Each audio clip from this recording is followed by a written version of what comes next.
It is fitting to offer this program tonight, just one day after the anniversary of the birth of Abraham Lincoln and during Black History Month, a month dedicated to both celebrating the accomplishments of the history of Black people, as well as a time to recognize the unjust treatment of Black people throughout history and systemic injustices that persist today. Core to the League's mission of empowering voters and defending democracy is an informed electorate. We are offering this forum to educate our members and friends and to start a conversation on the subject of reparations, an issue plagued by misinformation and uninformed assumptions. We are pleased to be joined this evening by our co-sponsors, Black Lives Matter Morristown and the Morristown Alumni Chapter of Delta Sigma Theta Sorority. Kimberly Monroe from Delta Sigma Theta would like to say a few words. Thank you.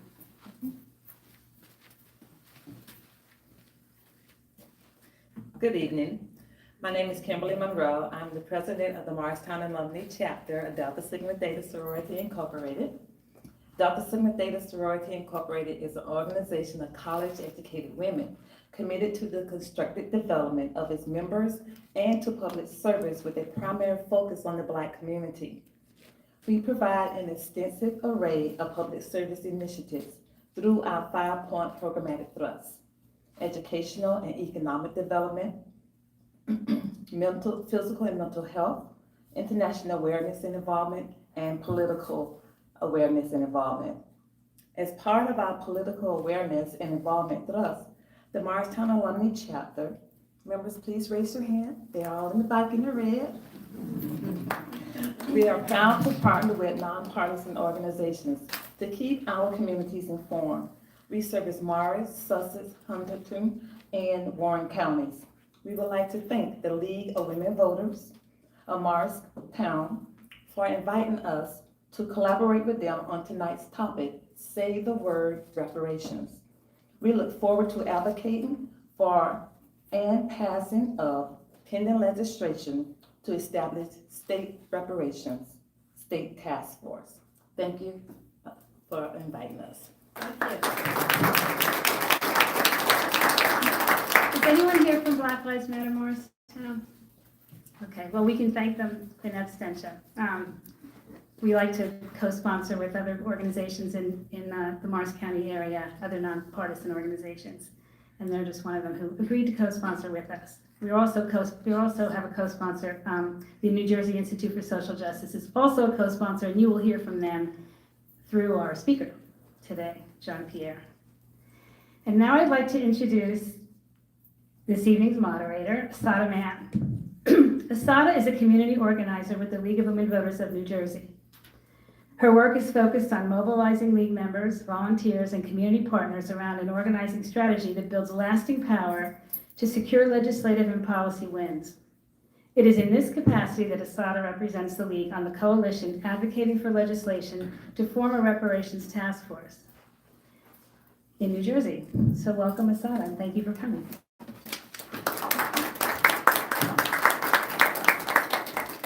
Thank you so much, Nancy, for the introduction, and thank you everyone for joining us for tonight's program. I'm really honored to just be included. Oh, there we go. And just to be with you today for what is such an important discussion regarding reparations for Black people in the United States. Our guest tonight, Jean Pierre, will go into this a little bit more, but as you know, there is legislation currently pending in the legislature, and the bill number is A938. S386 that would establish a New Jersey Reparations Task Force. Over the last year or so, the League of Women Voters has been supporting this bill and advocating for it in a number of ways. We've been strong supporters of the Say the Word campaign. We've been engaging our members and trying to bring others into our grassroots efforts, and that has included a number of things like hosting educational calls to explain this bill to our members. We've trained our members to write letters to the editor so that we can have our voice on this locally. We've scheduled constituent meetings with lawmakers. And we've also had one of our chapters in the Lawrenceville area near Trenton work closely with a coalition of community partners to have the council there pass a resolution supporting the state legislation. Our work advocating for this bill is directly related to and intertwined with the work that we do to empower voters and defend democracy. The legacy of slavery has touched every single aspect, every single part of Black people's lives, including the ability to equitably participate in the democratic process. We all know that New Jersey is one of the most racially segregated states in the Union, and this manifests itself as racialized voter suppression in many ways. Whether it's wealth disparities or even mass incarceration in a state that disproportionately incarcerates Black people, that also means that Black people are disproportionately having their right to vote taken away from them. And Jean-Pierre will talk a little bit tonight about all the other ways that the legacy of slavery has touched Black people and how that, kind of takes away from people's ability to participate and have the resources to participate in democracy. So, the League recognizes that this legislation is so crucial to our work and our mission of making democracy work for everyone in this country and in this state, and we're proud to be a partner of the Say the Word campaign. So with that said, I'm gonna introduce the person that everyone is here to, hear speak tonight, Jean-Pierre Brutus. Jean-Pierre is a senior counsel in the Economic Justice Program at the New Jersey Institute for Social Justice. He leads the Institute's reparations advocacy and housing advocacy. Prior to joining the Institute, Jean-Pierre worked at Legal Services NYC, where he represented indigent Bronx tenants facing eviction. Jean-Pierre is a graduate of Georgetown University. He earned his PhD in African American Studies and a JD from Northwestern University. Welcome, Jean-Pierre.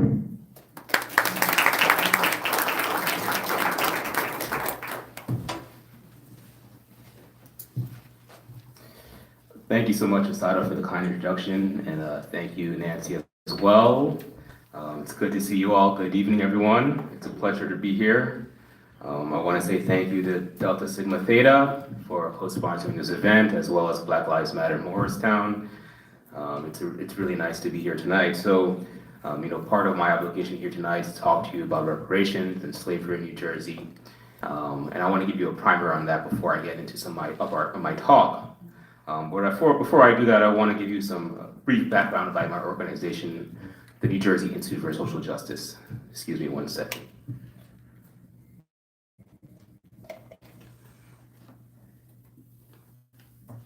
So the Institute was founded in 1999. We are engaged in cutting-edge racial justice and social justice advocacy that seeks to empower people of color by building reparative systems that create wealth, transform justice, and harness democratic power from the ground up in New Jersey. We're known for our dynamic and independent advocacy that's aimed at toppling load-bearing walls of structural inequality to create just, vibrant, and healthy communities. The Institute is committed to exposing and repairing the cracks of structural racism in our foundation that have erupted into earthquakes in communities of color. The Institute advocates for systemic reform that is at once transformative, achievable in the state, and replicable in communities across the nation. All right, we have an economic justice pillar, which I'm a part of. We have a democracy and justice pillar, and we have a criminal justice pillar. Right? And we work very close with Legal Women Voters. We'll be launching our same-day voter registration campaign very soon. So keep an eye out for that as well, please. And so thank you. So, I think some of you may be asking, why reparations?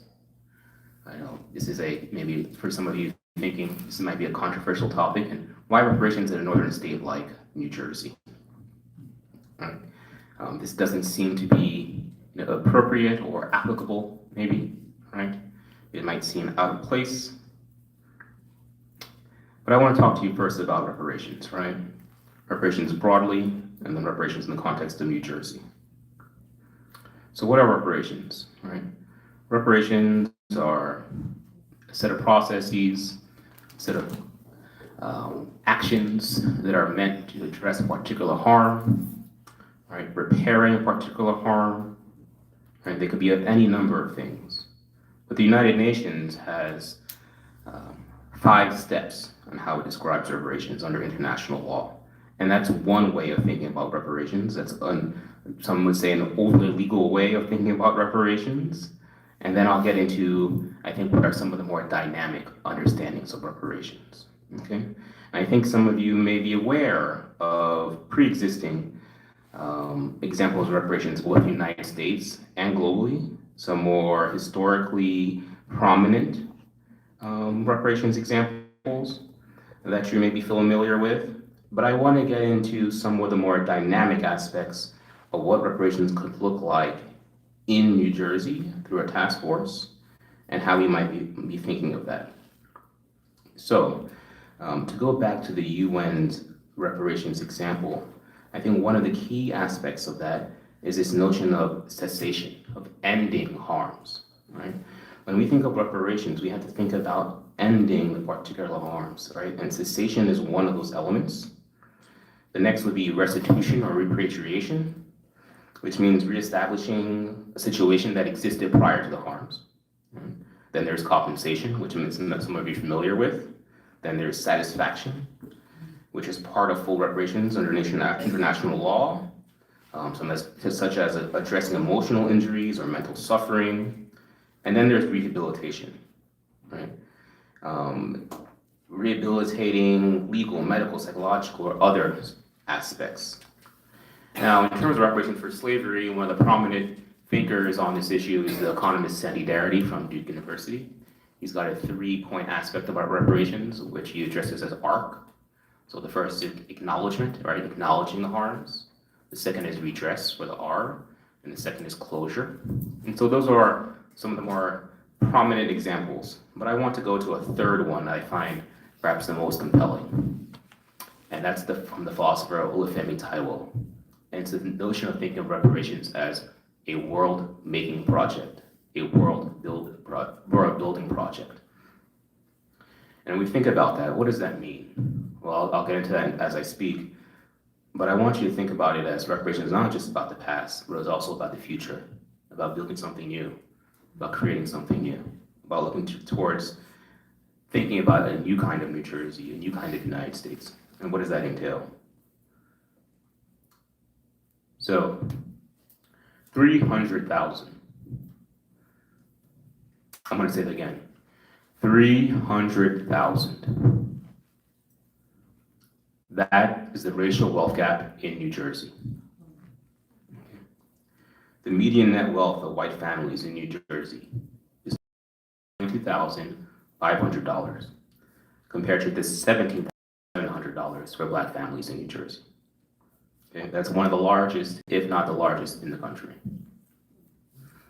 Okay, and we did not come to that out of any random set of occurrences. Okay. As my colleague notes, the US has a major racial wealth gap problem. New Jersey has a racial wealth gap disaster. Okay. COVID-19, as we know, the pandemic exacerbated these inequalities, right? These pre-existing cracks of structural racism in our state's foundation, cracks in New Jersey having some of the worst racial disparities. COVID-19 was a leading cause of death for Black people in New Jersey in the year 2020. They've only been magnified. New Jersey has the 6th most segregated school system in the country. And these cracks were not created overnight. We can trace these cracks back to the origins of New Jersey as a colony and its deep involvement in the institution of slavery. So some of you might be saying to yourself, why is the Institute and the Say the Word campaign calling for a reparations task force in New Jersey, a northern state? Well, to put it simply, that very line of questioning is why we need a reparations task force in New Jersey, to have that much needed conversation. A reparations task force will gather experts from around the state to study New Jersey's often overlooked and deep involvement in slavery, its aftermath, and the structural racism that has endured, and that manifests in some of the worst racial disparities, as I mentioned. And it will recommend strategic and achievable policies that will invest in Black communities. Although New Jersey is a northern state, it was very much involved in slavery. Indeed, New Jersey was known as a slave state of the North. Another way of putting that is New Jersey was a slave society. Another way of saying that is that slavery in New Jersey was mainstream. Now, to invoke the promise of America, a well-known U.S. president with the nickname the Great Communicator once called the U.S. a shining city on a hill. The Greek word for city is polis, which also means polity. Those who are citizens are part of the polity, and those who are subject to the rule of law, as opposed to those who are outside of the polity, are non-citizens, including the enslaved, who are not subject to the rule of law, but to the law of rule. During slavery, enslaved people in New Jersey were not part of the polity, the shining city on the hill, but subject to a racial regime. They were the population from which resources were extracted rather than resourced and subsidized. Slavery shaped New Jersey economically, politically, legally, and culturally. From its inception as a colony in the early 17th century, it incentivized slavery. So as a European colony, New Jersey was settled by the Dutch. And then the British took it over. And as part of a campaign to incentivize white British to come settle New Jersey, they got enslavers from Barbados to come to New Jersey and create a system of incentivizing slavery in New Jersey. So, for each settler that came, for each white family, they were given 150 acres of land. But for each additional enslaved person that they owned, they were given up to an additional 150 acres of land. Now, New Jersey, in order to enforce the system of slavery, began to pass a series of slave codes. And slavery became the colony's primary source of labor and primary form of labor, particularly in rural areas. It produced a grain surplus that went to the West Indies to feed enslaved people on sugar plantations in the West Indies. And as the condition of slavery began to harden, particularly in 1704, New Jersey passed a series of slave codes, which barred enslaved people from owning land, subjugated them to punishment without trial. It also imposed a curfew limiting the number of enslaved people who could congregate after 9 p.m. Why? Because they wanted to prevent enslaved people from rebelling. And they wanted to subject them to corporal punishment. The slave codes in New Jersey were not like the slave codes in New England, but like the slave codes in the South, because New Jersey was so dependent on slave labor. Enslaved people would be involved in mining, land and sea transportation, different forms of agriculture, the iron creation as well, and all these different areas of labor. And as the historian Jim Gicotino has written, the road to abolition in New Jersey was a ragged one. Right? It was uneven, it was not a straight line. In the 1776 New Jersey Constitution, it did not abolish or mention slavery. In 1798, New Jersey passed an act that made it much harder for Black people to prove their freedom. By 1830, of the northern enslaved population in New Jersey, in the North, 2/3 of the northern enslaved population lived in New Jersey. Some of you are familiar with the 1857 Dred Scott decision because of his notoriety, in which Chief Justice Taney wrote that Black people have no rights to which a white man is bound to respect, right? Part of the acute reasons that led to the Civil War, right? One of the reasons. Well, 36 years prior to that decision, 1821, in a case called Gibbons versus Morse, the New Jersey Supreme Court stated and ruled all Black men in contemplation of the law are de facto slaves, and as such entitled to be treated as such. Right? The primary condition of Black people was seen as enslaved, not free, in New Jersey, a northern state. New Jersey was the only state in the North to support and enforce the Federal Fugitive Slave Act of 1850. The act made it easier for white masters to recapture self-emancipated formerly enslaved people. It denied enslaved people the right of habeas corpus, trial by jury, and ability to testify. and it resulted in re-enslavement of many Black people who had been in the North for years. Thus, it should come as no surprise that New Jersey was the last state in the North to abolish slavery. It adopted the 13th Amendment only after it had been ratified in the U.S. Constitution. As I said before, slavery was part and parcel of New Jersey society. New Jersey was a slave society. Or to put it another way, slavery was mainstream in New Jersey. Slavery, the formerly enslaved people, the freedmen, as they were called, did not enter into the society of the polis unencumbered or supported, except for the brief period of Reconstruction, particularly for Black men. At that point, the most democratic period in the US. As the inimitable W.B. Du Bois remarked, with the ending of Reconstruction, the slave went free, stood a brief moment in the sun, then moved back again towards slavery. Freedom in the North, and particularly in New Jersey and the rest of the US, occupied this kind of halfway position between citizen and colonial subject, a precarious position that vacillated between freedom and unfreedom, or as the literary scholar Sadia Hartman has observed, a burdened individuality. Right? Rights bearer and race subject, and yet equal yet inferior, independent yet servile, freed yet bound by duty. Du Bois also called this a reckless experiment, the idea that enslaved people would enter the US democratically and not be given the economic foundations to build a new life. As Dr. MLK himself pointed out, quote, at that time, you saw the US give out land grants, millions of acres of land grants to the West, to white settling families as part of the Homestead Act, and it denied Black people the 40 acres and a mule. And so, as MLK points out, he points out this sort of dichotomy over and over again, right? And he points out, he says, but not only did they give the land, they built land-grant colleges to teach them how to farm. Not only that, it approved county agents to further their expertise in farming. Not only that, as the years unfolded, to provide low interest rates so that they could mechanize their farms. And to this day, thousands of these very persons are receiving millions of dollars in federal subsidies every year not to farm. And he's referring to the Homestead Act.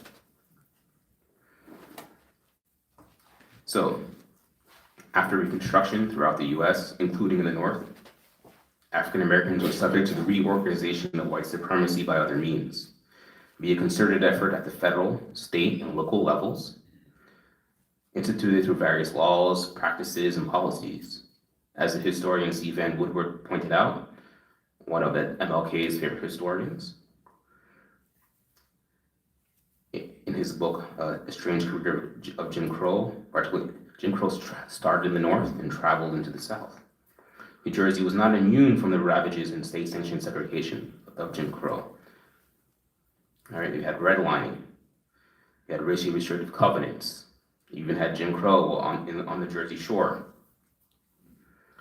It was also in sharecropping, right, as some of you may know, was instituted in New Jersey through an early form called cottaging. And even when the US adopted what were considered ostensibly universal programs like the New Deal, right? The only way they could have passed was through political expediency, where occupations that were known to disproportionately employ Black people, like agriculture, for example, were excluded from the benefits of the New Deal. And one in particular I want to point out is also the GI Bill. The GI Bill was specifically passed as a federal program, but it was passed and meant to be administered at the state level so that states could discriminate if they wanted to against Black people. And so 25,000 people, particularly Black men, I should say, went abroad to fight for the double V. The victory abroad against fascism and the victory at home against Jim Crow. When they came back and they were eligible for, when they came back and were eligible for the GI Bill in New Jersey, they were denied its benefits. So of the 67,000 veterans who came back, who were eligible for the GI Bill and received the mortgages and the educational benefits in northern New Jersey and New York, less than 100 of them were not white. Right? The GI Bill is one of the modern foundations of the middle class, of the creation of the middle class in the United States. Because so many people participated in World War II, it had a profound effect on building a middle class in this country. And yet, Black people, particularly those who had served, who showed valor, tremendous character, they were barred from benefiting from it for no other reason than the color of their skin. And so that's what some people would call the badges and incidents of slavery, right? When we think about reparations and we think about slavery, we think of it as something in the past. But when we speak of the aftermath of slavery, we need to think about what I would call the racial regimes of slavery. The period of up to 1865, which is slavery, the period from 1866 to 1965, Jim Crow, and the period post-Jim Crow, the contemporary moment, right? The ongoing harms, modern redlining, environmental racism, right? Mass incarceration. So, with the ending of Jim Crow in the 1960s, the US entered a new period of democratic expansion, but it had yet to adequately deal with the harms of slavery or its afterlives, or its aftermath, as some would call it. So New Jersey and the rest of the nation entered a new era of structural racism. As I pointed out, by mass incarceration, the retreat of government from public life, environmental racism, the school-to-prison pipeline, predatory lending, credit discrimination.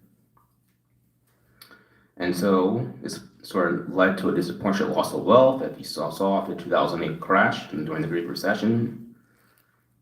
Right? Black people were included in U.S. society in this moment through what some would call, and the scholar King Yamaha Taylor has called, predatory inclusion, in which the underlying logic of their participation in society and involvement is less a matter of economic justice and more about economic exploitation. It is past time that these harms are addressed. They were created by design, and they can be overcome by design. Because of our current inequities were created by policy design, so must be their solution. Reconstruction and the second Reconstruction, noted in the Civil Rights era, were significant advancements in political democracy that pushed the US to be more democratic. These moments were designed specifically to address racial discrimination, and yet they improved the lives of all Americans. So much so that the preeminent historian of Reconstruction, Eric Foner, has called Reconstruction the second founding, and the activists of the 1960s as a new cohort of founding fathers and mothers. Right?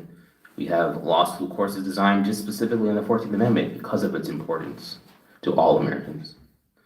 Yet there is still much work to be done. Let us now have an advancement also in economic democracy, right? So I want to point to King here. Quote, "Now our struggle is for genuine equality, which means economic equality. For we now know that it isn't enough to integrate lunch counters. What does it profit a man to be able to eat at an integrated lunch counter if he doesn't have enough money to buy a hamburger? What does it profit a man to be able to eat at the swankiest integrated restaurant when he doesn't even earn enough money to take his wife out to dinner? What does it profit one to have access to the hotels of our cities and the hotels of our highways when we don't have enough money to take our family on a vacation? What does it profit one to be able to attend an integrated school when one doesn't have enough money to buy his children's school clothes? Putting aside the outdated gender language, King was not simply calling for economic equality or economic justice, but calling for economic democracy. Right? And we can achieve this by taking an important step in thinking about a reparations task force. I want you to think about King's powerful insight, right, about reparations. But I also want to quote King specifically on reparations, because I think it's quite powerful, right? Because King was also thinking about reparations. And I want to point this out. There are those who still feel, and this is King himself, that if the Negroes rise out of poverty, if the Negro is to rise out of slum conditions, if he is to rise out of discrimination and segregation, he must do it all by himself. But they never stop to realize the debt that they owe a people who were kept in slavery 244 years. In 1863, the Negro was told that he was free as a result of the Emancipation Proclamation by being signed by Abraham Lincoln. But he was not given any land to make that freedom meaningful. It was something like keeping a person in prison for a number of years and suddenly discovering that the person is not guilty of the crime for which he was convicted. And you don't give him any money to get some clothes to put on his back or to get on his feet again in life, end quote. So King was quite specific about at least a particular understanding of reparations. But I think, thinking about that aspect of reparations is one way of also thinking about reparations. But as I pointed out, there are multiple ways of thinking about reparations, right? Some of you are familiar with Dr. King's speech, in which he talks about, I have a dream, the most famous speech, but I want to go to the beginning. And just one last King quote before I move to this notion of reparations as world building, as world making. Most like everyone listening is familiar with Dr. King's I Have a Dream speech, in particular that line that starts with I have a dream. It's most unlikely many of you are probably unfamiliar with the way he begins that speech.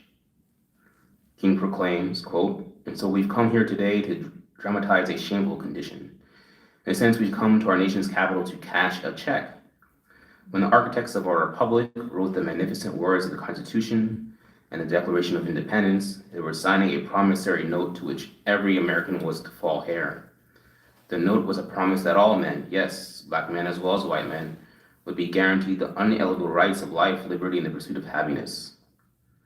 It is obvious today that America has defaulted on this promissory note, insofar as our citizens of color are concerned. Instead of honoring this sacred obligation, America has given the Negro people a bad check, a check with which has come back marked insufficient funds. But we refuse to believe that the Bank of Justice is bankrupt," end quote. And King here is using the notion of check, but he's not referring just to economics. He's referring to all aspects of the American dream, of life, liberty, the pursuit of happiness, right? He's talking about democracy in a very broad sense, about flourishing, about thriving. And this is how I want you to think about reparations, as a possibility of thinking about the past and the present to move forward, to building something new. And thinking about a task force is just a study, right? I want to make a clear distinction between reparations and a reparations task force. A reparations task force is a study, a conversation, an exploration of what it could be. And it will be a democratic process, one in which everyday people can involve in public comment and public thinking. But as you think about that, and you think about the creation of a task force, hopefully will happen in New Jersey, I want you to think about reparations as future-oriented, not about the past, but taking the past and the present to move forward, about building a New Jersey, a new US, one that is more inclusive, one that is building a multiracial democracy, reparations as democracy, as economic democracy, as political democracy, as people having more say over their lives, as by people flourishing as full citizens and participants in the United States. Right? Slavery was mainstream in New Jersey. It is time to make reparations mainstream in New Jersey. It is time for New Jersey to demonstrate that Black people and other people of color are genuine members of the city on the hill. Right? It is time for New Jersey to say the word reparations. At a time when we see the burning of books, the stifling of conversations about race and racism, the suppression of Black history, I call on you to join this movement in calling and saying the word reparations, and to reach out to your legislators. You can go to 400yearsnj.org to use our toolkit. And I'll repeat that again, 400yearsnj.org, or you can text, tweet, email, call your legislators, and let them know that you support this task force bill, right? To have a conversation about reparations, to study what it could look like in New Jersey, right? To make a series of recommendations and allow everyone in New Jersey to have a conversation, right? About what reparations could look like. So say it with me. Say the word, reparations.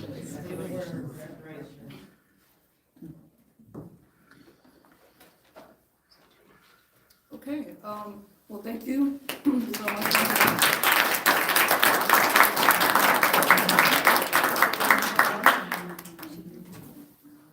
All right, great. So thank you so much, Jean-Pierre, for that excellent talk and just background on the history and legacy of slavery in the United States.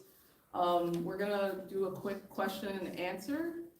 So I have a few questions, Jean-Pierre, I guess just to dive a little deeper, and then we'll also take some questions for the audience. So if you have questions, feel free to raise your hand. So just to get started, so there is this bill that we've been talking about for reparations task force. Can you explain a little bit more about what that would actually look like in practice, what the task force would do on a day-to-day, just a little bit more detail? Sure. So you want to go there? It's up to you. Yeah. Okay, so the bill is A938 S386. Use the mic. Yeah. Use the mic. Okay, sorry. Mic for that.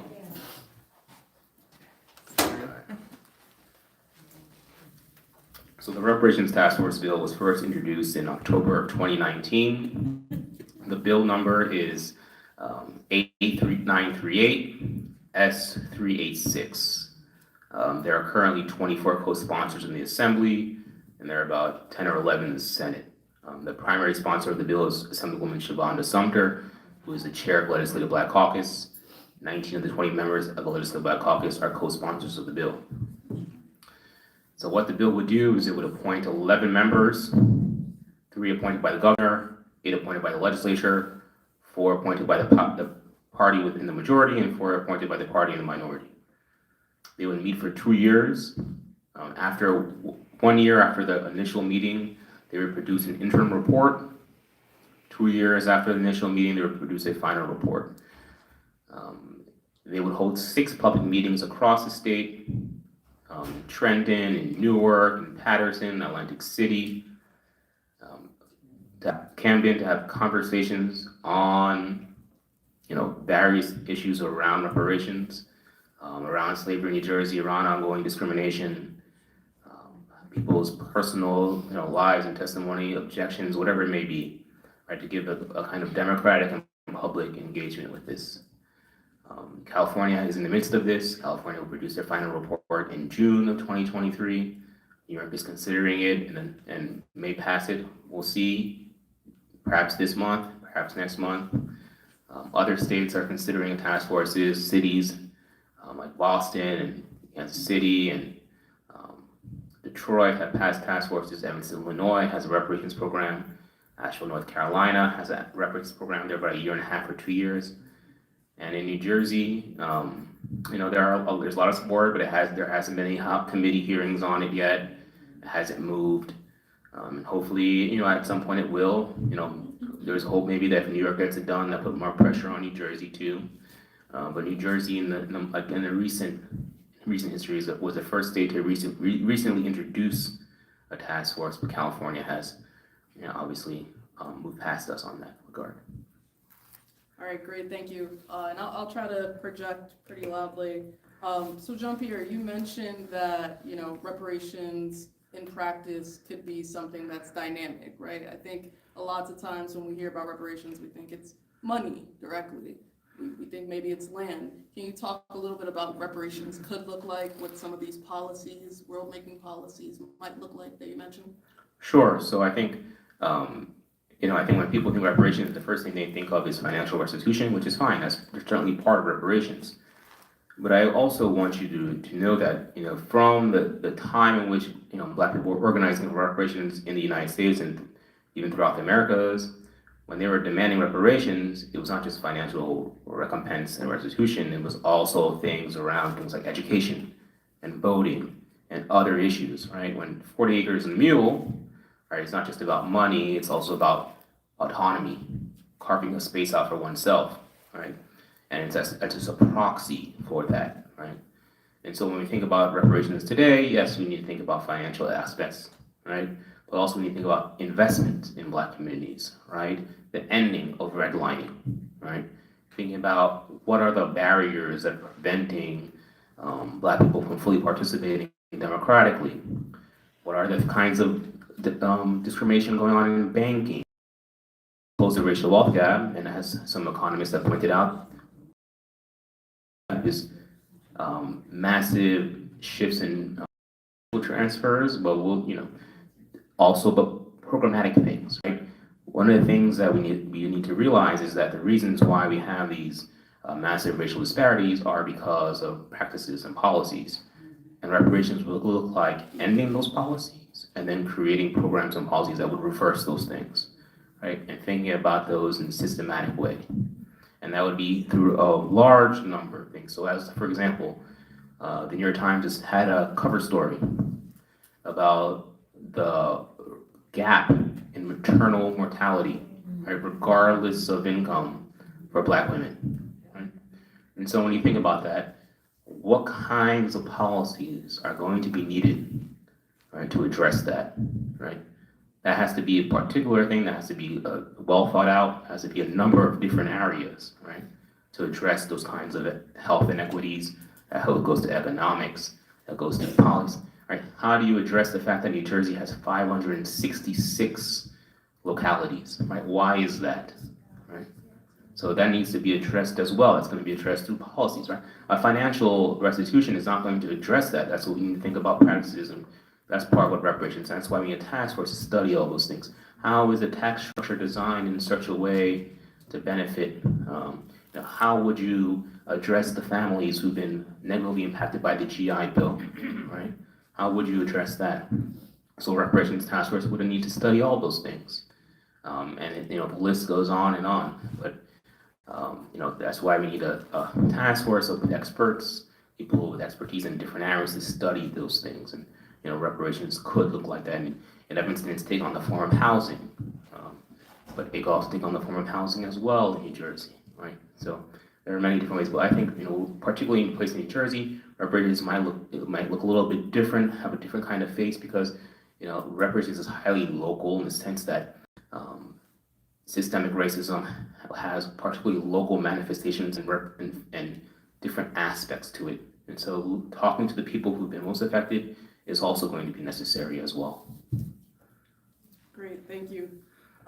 So can you answer the question, has the United States ever issued reparations to other groups? And, if so, how is that different or similar to what is being sought through this bill?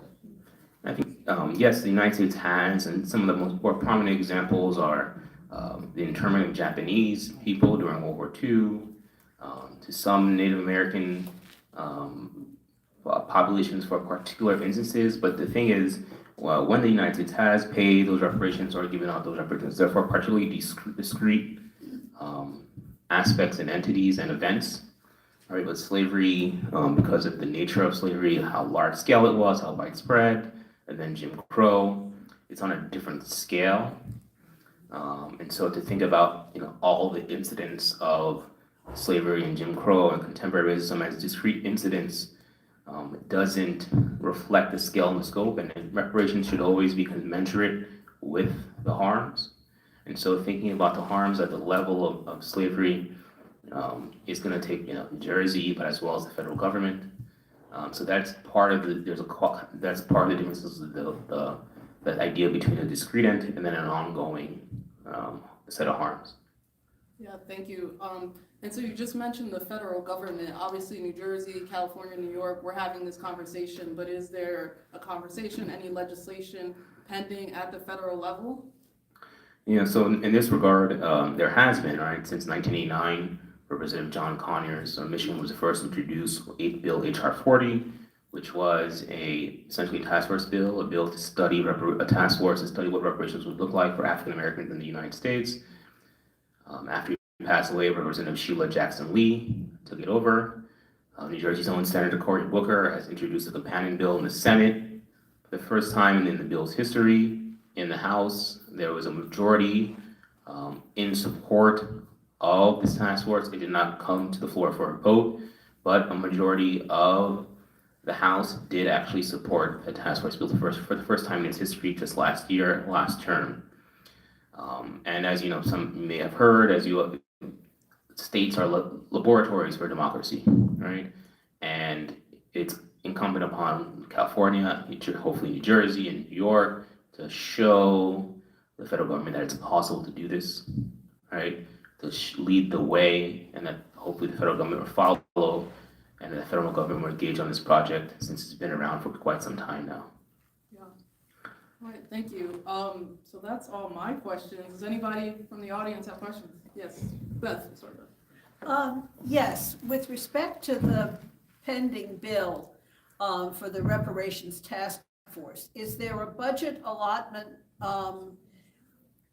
attached to that bill? And if so, how much? Because I think that, you know, that may be something to address for people who may be opposed to it. Sure, thank you for that question. So the bill has not gotten to the stage where it's what's called OLS, the Office of Legal Services, has subjected to a note to see how much it would cost in actual budget. It has not gotten to that stage yet, particularly because it hasn't been heard for hearing. So there's no estimate on how much the task force would cost. With the task force in particular, the task force members would not be paid. They would volunteer, and the task force members themselves could avail themselves of the Department of State. The Department of State was presumably akin to or analogous to the Department of Justice in California, which has written the bill. The Department of State in New Jersey would presumably write the bill as well. There might be incidental costs, for example, for the members of the task force to travel, and that would be covered by the legislation. But the costs are relatively minor to hold some hearings across the state. But other than that, the task force itself shouldn't be really an onerous cost, a substantial cost. Now, that might be an important point to make I agree with you. as you go forward. Thank you for that. Yeah. Roselle? So since the bill was originally introduced in 2019, and we're now in 2023, what are the major roadblocks that are slowing it down? Why has it not been assigned to any committee and have there not been any hearings on it? That's a wonderful question. It's a question that we ask ourselves routinely. I think part of it is leadership. Thinks that their caucus or that the members of the legislature and that there isn't support both in the legislature itself and at the ground level, and so there's no need to bring the bill because there just isn't support there. And so part of what we try to do is demonstrate by having municipalities across the state, so 17 so far, city councils have passed resolutions in support of this bill. And then I think, in New Jersey, the Senate President and the Assembly Speaker have the power to decide which bills get heard for hearings. It's actually not the chair of the committee. And so if they don't want the bill to be heard for a hearing, the bill is not going to be heard. And then I think, only a limited number of bills are being passed and moved. This is seen as a bill that could create unfortunately, a backlash. I think that's how it's interpreted, even though that's not necessarily the case, right? I think this bill can get broad support on both sides of the aisle. In California, they passed the bill. The world hasn't, ended in California. There's no reason why New Jersey cannot have it happen. The state legislature has task forces all the time. This is a study, once again. None of the recommendations would be binding, right? The cost of the task force itself is not substantial at all. It's a study, it's a conversation. And so it shouldn't be seen as something that would undermine their political situation in the fall or to undermine, their elected positions, right? But I think that's how it's interpreted. So you mentioned that there are 17 municipalities that have already passed resolutions. Is there a template that, that local municipalities could use to? Actually, I'm sorry, but one of our members has provided that to us. I'm going to vote on that at our Good. program committee meeting. Okay, wonderful. Yes, yes, but yes, there are models, and if you know other people in other towns, if you have connections with city council members or mayors or local officials or county officials, and you want to spread the word, we have a model resolution, we have a cover letter if you would like as well. Certainly, yes. So, the political process aside, there's ways to sort of slide things under the radar, just slowly ooze them out, like the story you just told, which, just having parents who were born in New Jersey, and I just always thought we were better than that, And so I think just like Juneteenth, you have to literally say Juneteenth. I mean, you just, then, oh, what's that? Or, so just to say that, what's the statistic that that had the most slaves in the North? Is that right? Yeah, so we, Right. in New Jersey So did that have the kind most. of thing that you just start saying it enough during Black History Month is a great time, but all the time, just Harriet Tubman Museum just opened up in Cape May. I mean, there's things where you just like anything where it's, people's eyes are being opened if they're sort of curious, if they're curious people and open-minded people, which isn't everybody, but, it just becomes part of the culture a little more. I mean, so what, like, is the New Jersey Historical Commission, I think I read something that they're doing, right, during Black History Month. And anyway, just like sort of the under the radar kind of, away from the State House kind of things. So I agree with you, right? Part of the work is public education, right? And public education can take on many forms, right? I think some of the objections to a reparations task force are simply people are unaware, right? This history is not taught necessarily in New Jersey schools, so people are unaware of slavery in New Jersey. They don't get taught it in school. It's not taught, and so there are things like Peter said. There's an homicide commission that was passed in the early 20th century here in New Jersey, or early 21st century, excuse me, that was designed to create a curriculum to study slavery in New Jersey and its afterlives and aftermath. There are museums now. Recently, there was a bipartisan bill that passed in New Jersey Black Heritage Trail to inform people about New Jersey's Black history. All right, so there's more work that can be done, not just within the traditional political, space of the legislature, but in popular culture and everyday life, in museums, just like the Stoutsburg Memorial Museum is doing great work.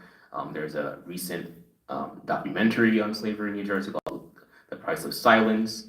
Right, so I agree with you, right? The more people learn about this, it lessens the pushback that we get, right? Because sometimes it's just simple lack of knowledge and ignorance of these issues. And the more people learn about how entrenched slavery was, the inequalities in New Jersey and it's ongoing, the more they're more open to having this conversation, certainly. Yeah, 100%. And, that's why we're here tonight, right? Having this conversation. And, Jean-Pierre will talk in a moment about what everyone here can do to try to advocate for this bill. But I think in part it starts at home with each one of us having that conversation in our communities and trying to bring other folks together. So not to volunteer Jean-Pierre, but I'm sure if you wanted to host an event similar to this with your network, Jean-Pierre would be willing to come out and, continue to have these conversations.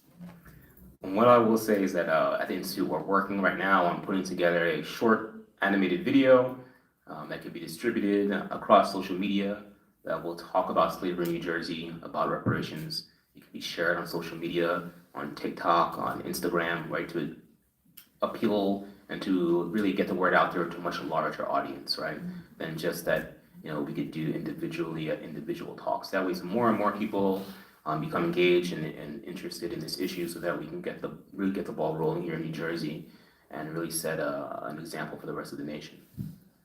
Perfect. So, just to let you know, talking about that, this will be available on the League of Women Voters Morristown Area YouTube channel. So you can send people to that, that's the advantage of not doing it just on Zoom. It's going to be there, anybody can go look at it, and we direct other people to it. I had a question, so why, kind of twofold. Why do you think Evanston, Illinois, and a place in North Carolina, two municipalities on their own, passed reparations things, and what kind of things are they doing? Sure, so that's a great question. I was actually in Evanston not too long ago, just in December, with some other reparations advocates from across the country, and Evanston was instructing us about how they got their reparations done, and part of it is that they had wonderful leadership, both in the city council and advocates from around Evanston. Evanston has a long-standing Black community that's been segregated, right? Part of Evanston, it's near and dear to my heart, partly because I went to graduate school there, and so the area where the university is much wealthier and wider, and then the area that's farther and more inland away from the water is it's Black, it's been segregated, and it is not financially well off as well. And so this long-standing Black community in Evanston had a wonderful city council member by the name of Ruth Simmons, who led the charge for reparations. She was a member of the city council. She was able to convince her fellow city council members. She showed tremendous leadership in this regard. She came up and designed the reparations program, through her relationships on the city council with the mayor, and they were able to get it done. I think it's a particular kind of single experience, but particularly because of the individual involved, her position at the time, and relationships on the city council. And because Evanston likes to model itself as a kind of progressive, liberal place. In Asheville, North Carolina, it's maybe a year and a half to 2 years behind Evanston. So what is Evanston doing now? They're either using cannabis or revenue. They've allotted a certain amount, right now it's currently $1 million, to provide people $25,000 particularly for specific housing needs, for 3 different kinds of needs. And they have 3 populations who are eligible for that $25,000. People who are directly impacted by redlining in Evanston, people who are descendants of people who were impacted by redlining in Evanston, and then people impacted by ongoing discrimination in Evanston from 1969 onwards. And they give them $25,000 for specifically to address their housing needs, either to put down payment on their mortgage, to make improvements to their home. But they will continue to expand the program for housing from, I believe, from 1 million to 10 million, and then they will expand to other areas. But this is just, the program is in its infancy. This is just the beginning, right? They're experimenting, right? They're leading in a way that they're going in a space that no one else has gone before. So, there will be some fits and starts, right? And Asheville, North Carolina is looking to Evanston. One of those things is Evanston has a community foundation, right? So just in case that there are funds that will be designated as reparations, it's a fund that's separate from a bank so they can distribute the money. Asheville, North Carolina is looking at that. Asheville, North Carolina is still behind Evanston, so there aren't any programs that have been instituted just yet. So we're in a new space, like a new frontier, this is very novel. So this is just the beginning. A couple of years from now, we'll have more examples and we'll do the best practices, right? But this is just the beginning of a movement in a sense. Thank you for the question. Any other questions? Yes. Can you talk a little bit more about this vision that you talked about earlier and just what kinds of things might be involved in that? Sure. So one of the most compelling books that I've read about reparations is called Reconsidering Reparations by the Georgetown philosopher Olufemi Taiwo. And he has this notion of reparations as a world-making project, in the sense that when we think of reparations, we think about the past, which is incredibly important. We should be thinking about the past, but we should be thinking about how the past affects the present, yes, but also about how can we look towards the future? How do we build, create, fashion, right? Particularly because many of the things that we associate with the past and the present have been involved in the ongoing harms, right? And so when we think about reparations, when repairing, we need to think about constructing, about moving forward. And what does that look like, right? He's not specific, he's not prescriptive about particular policies, and neither will I, and that's up to the task force and for the people democratically to think about those things. But when we're thinking about reparations for slavery, for Black people, we need to think about what kind of country do we want to live in? What kind of society do we want to live in? How is it going to end these ongoing harms? How is it going to create a society where we're not going to have these harms once again? Right, so we gotta think big, yes, and also we gotta think at the local level, you know, how has slavery and its aftermath manifested in this particular location, and then how can we address it? But having that kind of vision about the future is important for reparations, right? To have that, so we have a sort of guiding path. Could you please repeat the name of the book? Sure, the name of the book is Reconsidering Reparations. Author? His name is Olufemi Taiwo. His last name is Taiwo.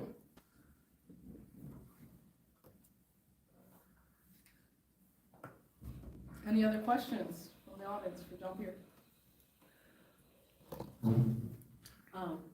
So I know that there's been a lot of news about individual towns doing things, individual institutions, colleges, religious organizations, companies. I'm just wondering what the Institute for Social Justice is doing, and any partnering around the question of, you know, if the legislation did get passed, but you've got all these little projects happening everywhere, how do you integrate everything? That's a great question. You know, I think I don't think we have a set answer. We're going to, you know, we're still involved in thinking about having the legislature pass a task force, but I think we do want to learn from what's going on the ground, and it's part of the purpose of having those 6 public meetings. But I think, you know, engaging, you know, as part of my work in a reparations advocacy, I meet with people from Newark to talk with them about what reparations would look like in their communities. But I think we can certainly learn from local institutions about what practices are. And I think having the public testimony and public comment where in the legislature where those local institutions can inform the broader task force, right? This is what we've been doing. We've been doing X, Y, and Z. You know, at the state level, you can learn from this, right? I think that's part of how to integrate it. But I don't think we will know until we get there. But I think there'll be ways to sort of collate or put together best practices, because certainly the state could learn from that, right? And I think, you know, reparations is always very local, even in New Jersey, and the state could certainly learn from its own population about, you know, what is being done already that could best help the state of New Jersey and the rest of New Jersey, certainly. So another question on that topic, you mentioned, you know, individual cities are passing their own reparations task force or starting the process of implementing policies. I think it'd be obviously preferred and more effective in New Jersey for the state level bill to be passed, but what could it look like if individual cities like Newark, like Patterson, like Trenton, you know, took a stab at this themselves? You know, I would certainly, I think, put a lot of pressure on the state legislature. You know, it would look like, you know, what Boston is doing, for example, or what Detroit is about to do, or what New Orleans is going to do. You know, even in California, where they have a state level task force, San Francisco and some other cities have state level task forces. At the city level, you know, they would address, you know, the years of disinvestment, of deindustrialization, of white flight, of suburbanization, of the creation of, you know, the sort of segregated spaces that we've seen around the cities. So it certainly put like a different kind of local context to the task force that we might not see at the state level. It certainly, hopefully, would put pressure, just like we want the states to put pressure on the federal government. We'd want the cities to put pressure on the state, right, to pass the task force. And I think that'd be the main impetus, particularly in Jersey, to have, you know, task forces at the city level. All right, any last questions? Oh, okay, we got 2. Yes. I have one. This is specific to reaching out to the state legislators. I know who mine are. They're probably not going to be receptive. Do you recommend in that case that I do it as an individual, or get a bunch of my friends to do it, or if I'm part of an organization? What do you think would be the best way to approach that kind of anticipating a response that would not necessarily be friendly? I think in this case, the more that you can show that there's support, the better. So if you can get a bunch of friends, and even if it's part of an organization that you're coordinated, that there's interest, right? Get these people, your friends, to constantly contact these legislators, constantly putting pressure, you know, through the toolkit, if you would like, reaching out to them on a regular basis. That gives them an indication that, our constituents are, they support this. They'll have to think twice.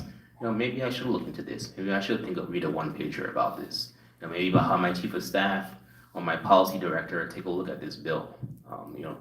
I've heard of, maybe I don't know much about the bill. Now I'll read a little bit about it. So certainly the more people you can get, particularly when, you think that the legislators might be hostile or, might be skeptical, the more people you can have on your side to show them, certainly the better. Yeah, great question.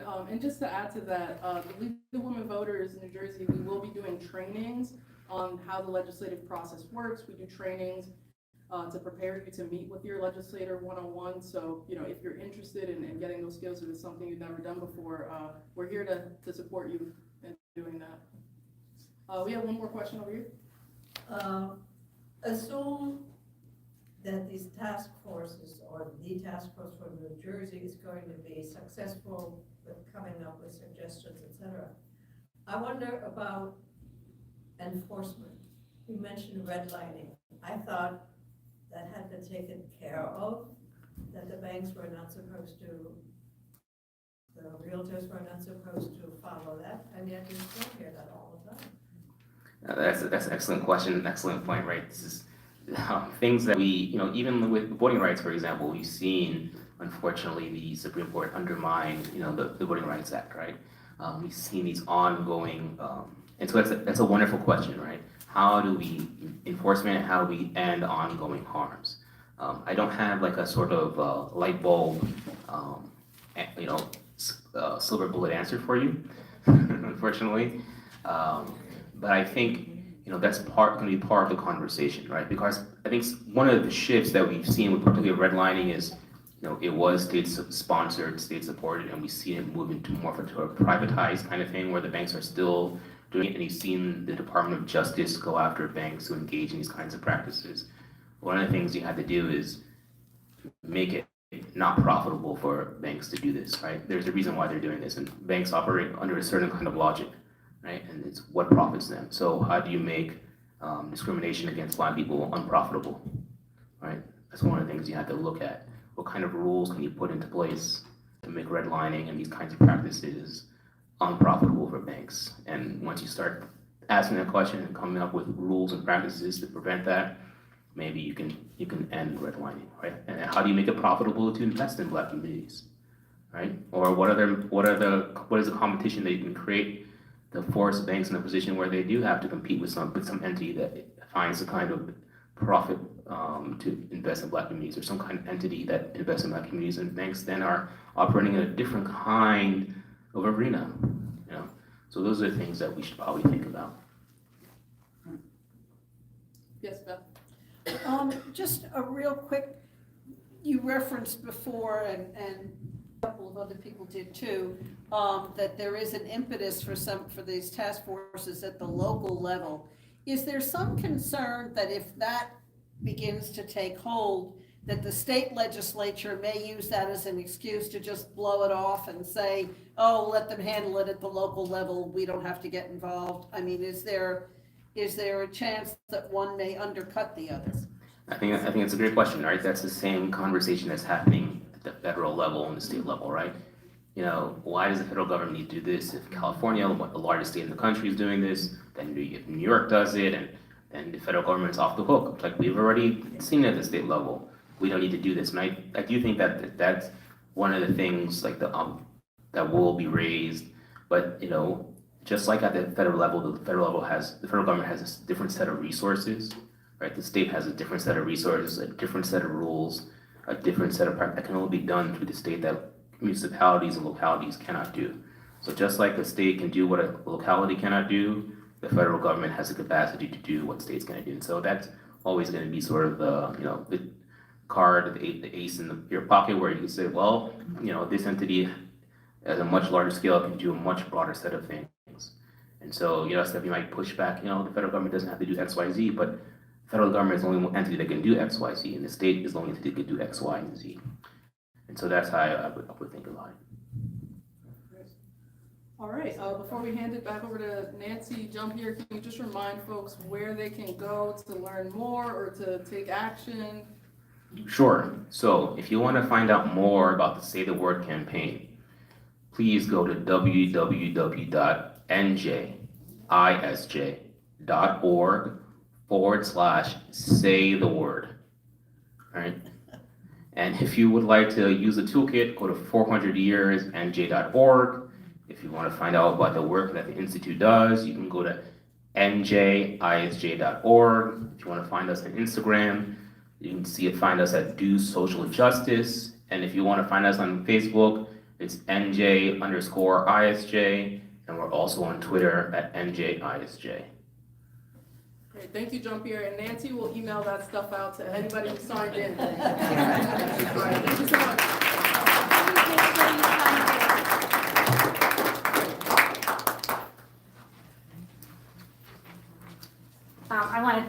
We all want to thank Jean-Pierre and Sada for coming out tonight and educating us more about reparations.